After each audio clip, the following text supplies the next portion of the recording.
अगर राम नाम केवल भक्ति का विषय होता तो मॉडर्न साइंस इसे कभी सिद्ध नहीं कर पाता, लेकिन आज जो मैं आपको दिखाने वाला हूं वो आपकी पूरी सोच बदल देगा। इस वीडियो के अंत तक आप जान जाएंगे कि राम नाम आपके दिमाग के न्यूरॉन्स के साथ क्या करता है, वेदों ने हजारों साल पहले इसे कैसे समझा था, और सबसे हैरान करने वाली बात कि 90% लोग इसका जाप गलत तरीके से क्यों करते हैं। सावधान हो जाइए, क्योंकि आज हम सिर्फ आस्था की बात नहीं करेंगे, आज हम उस ठोस सबूत की बात करेंगे जिससे आप झुटलाया नहीं जा सकता है। अगर आपको लगता है कि आप राम नाम सही ले रहे हैं तो यह वीडियो आपके पैरों तले जमीन खिसका सकता है। आज हम सब राम बोलते हैं, मंदिर में, घर में, या जब भी हम किसी मुसीबत में होते हैं या लोगों से मिलते हैं, लेकिन एक कड़वा सच यह है कि इतना नाम लेने के बाद भी जीवन में वो शांति क्यों नहीं है, वो ठहराव क्यों नहीं मिलता है जिसकी हमें तलाश है। इसका कारण बहुत सीधा है, हमने राम नाम को सिर्फ बोलना सीखा है, उसे समझा नहीं है। हमने इसे एक रस्म बना लिया है, जबकि एक बहुत गहरा विज्ञान है। सोचिए, अगर आप किसी मोबाइल नंबर का एक अंक भी गलत दबा देते हैं तो क्या कॉल लगता है? नहीं ना। तो फिर सदियों पुरानी इस ध्वनि तकनीक को, इस साउंड टेक्नोलॉजी को हम बिना समझे कैसे उपयोग कर सकते हैं? समस्या नाम में नहीं है, समस्या हमारे कनेक्शन में है। हम बस शब्द दोहरा रहे हैं, जबकि असली खेल तो तरंगों का है, वाइब्रेशन का है। आज यही कनेक्शन ठीक करने का समय आ गया है, क्योंकि जब विज्ञान और वेद एक ही बात बोलने लगे तो समझ जाइए कि बात में बहुत गहराई है। तैयार हो जाइए, क्योंकि अब हम उस दुनिया में चलने वाले हैं जहां आस्था और विज्ञान एक हो जाते हैं। चलिए एक पल के लिए धर्म को एक तरफ रखते हैं, सीधा विज्ञान पर आते हैं। इस ब्रह्मांड में हर एक चीज कंपन है, मतलब वाइब्रेशन है। निकोला टेस्ला ने यही कहा था, अगर ब्रह्मांड को समझना है तो ऊर्जा के वाइब्रेशन और उसको उसी परिभाषा में समझना होगा। जैसा आपके मोबाइल का सिग्नल है, वो आपको दिखता नहीं है, लेकिन उसी अदृश्य तरंग से आपकी आवाज और वो वीडियो दुनिया के दूसरे कोने तक पहुंच जाता है। राम शब्द भी एक साउंड है, एक वेव है, एक ध्वनि तरंग है। जब आप राम बोलते हैं तो आपका मुंह पूरा खुलता है, इसे अग्नि बीज कहा जाता है। यह आपके शरीर के अंदर ऊर्जा पैदा करता है, सुस्ती को जला देता है। और जब आप मां बोलते हैं तो मुंह बंद हो जाता है। यह आपके दिमाग को और नर्वस सिस्टम को शांत करता है, उसे ठंडक देता है। विज्ञान कहता है कि हमारा दिमाग आमतौर पर बीटा वेव्स में फंक्शन करता है, यानी तनाव, चिंता और हड़बड़ी।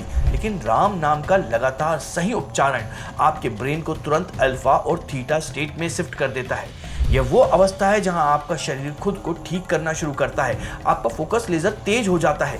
ये कोई जादू नहीं है, ये शुद्ध विज्ञान है। डॉक्टर आज इसे साउंड थेरेपी कहते हैं, लेकिन हमारे ऋषि मुनि इसे हजारों साल पहले से ही जान चुके थे। अब समझिए कि वेद असल में क्या कह रहे हैं। विज्ञान आज जिस बात को वाइब्रेशन कहता है, हमारे वेदों में हजारों साल पहले उसे नाद ब्रह्म कहा गया था। जब शास्त्र राम नाम की महिमा गाते हैं तो वे केवल दशरथ नंदन राम की बात नहीं कर रहे होते हैं, वो उस महामंत्र की बात कर रहे होते हैं जो इस ब्रह्मांड का आधार है। अक्सर हम मंदिरों में मूर्तियों के सामने हाथ जोड़ते हैं, वो जरूरी है, लेकिन हमारा मन चंचल है, उसे टिकाने के लिए एक रूप चाहिए। लेकिन शास्त्रों का इशारा साफ है, मूर्ति आंखों के लिए है, लेकिन नाम आपकी चेतना के लिए है, आपकी आत्मा के लिए। राम शब्द का अर्थ ही है जो रम गया है, जो कण-कण में मौजूद है। वेदों के अनुसार यह नाम एक चाबी है, एक पासवर्ड है जो आपके अंदर सोई हुई उस शक्ति को अनलॉक करता है जिसे हम कुंडलिनी कहते हैं। जब आप श्रद्धा के साथ इस विज्ञान को जोड़ देते हैं तो परिणाम कई गुना बढ़ जाते हैं। यही वो बिंदु है जहां लॉजिक और मैजिक एक हो जाते हैं। लेकिन रुकिए, यहीं पर सबसे बड़ी चूक हो रही है। इतनी शक्तिशाली तकनीक हाथ में होने के बाद भी 90% लोग इसका पूरा लाभ नहीं उठा पा रहे हैं। क्यों? क्योंकि अनजाने में हम एक ऐसी गलती कर रहे हैं जो इस पूरी प्रक्रिया को बेकार कर देती है, और शायद आप भी वही गलती दोहरा रहे हैं। चलिए जानते हैं कि वो कड़वा सच क्या है।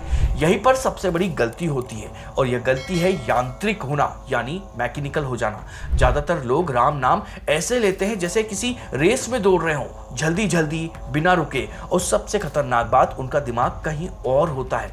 मुंह में राम राम निकल रहा होता है, लेकिन दिमाग में चल रहा होता है कि ऑफिस में क्या होगा, खाने में क्या बनेगा, या कल कौन सा बिल भरना है। शास्त्र कहते हैं और विज्ञान भी यही मानता है कि अगर आपका ध्यान ध्वनि पर नहीं है तो वह मंत्र नहीं, केवल शोर है, नॉइज है। सोचिए, टेप रिकॉर्डर भी तो दिन रात भगवान का नाम जपता रहता है, तो क्या उसे मोक्ष मिलेगा? नहीं, क्योंकि कमी भाव की है, कमी जागरूकता की है। जब हम बिना होश के नाम जपते हैं तो हमारे दिमाग के न्यूरॉन्स में कोई बदलाव नहीं होता है, वो पुराने पैटर्न में ही फंसे रहते हैं। और हम सोचते हैं कि हमने 1000 बार नाम ले लिया है तो बहुत पुण्य का काम कर लिया है, लेकिन सच तो यह है कि बिना होश के लिया गया 1000 नाम होश में लिए गए एक नाम के बराबर भी नहीं होता है। हम मात्रा पर ध्यान दे रहे हैं, मतलब क्वांटिटी पे ध्यान दे रहे हैं, गुणवत्ता पर नहीं। हम गिनती गिन रहे हैं, गहराई नहीं नाप रहे। यही कारण है कि सालों साल पूजा करने के बाद भी स्वभाव में गुस्सा वही का वही है, चिंता वही की वही है। तो फिर सही तरीका क्या है? कैसे शोर को शक्ति में बदला जाए? अगर आप सिर्फ सुनना नहीं बल्कि इसे अपने जीवन में उतारना चाहते हैं तो अब जो मैं आपको बताने वाला हूं उसे बहुत ध्यान से सुनिए। समाधान पर आने से पहले एक महत्वपूर्ण बात, अगर आप सनातन विज्ञान की इन गहराइयों को सिर्फ सुनना नहीं बल्कि समझना चाहते हैं तो चैनल को अभी सब्सक्राइब कर लीजिएगा, क्योंकि इस वीडियो के बाद मैं इसका पार्ट 2 लेकर आऊंगा। उसमें मैं वो बात बताऊंगा जो अक्सर छिपा ली जाती है। वो जानकारी आपके अभ्यास को अगले स्तर पर ले जाएगी। चलिए अब बात करते हैं सही तरीके की। सबसे पहले जल्दबाजी छोड़ दीजिए, राम नाम को गिनती बनाना बंद कर दीजिए। अगली बार जब आप राम बोले तो उस ध्वनि को, उस वाइब्रेशन को अपनी नाभि से उठते हुए महसूस करिए। रा बोलते समय उस कंपन को पूरे शरीर में फैलने दीजिए और माँ बोलते समय उस शांति को अपने मस्तिष्क में उतरने दीजिएगा।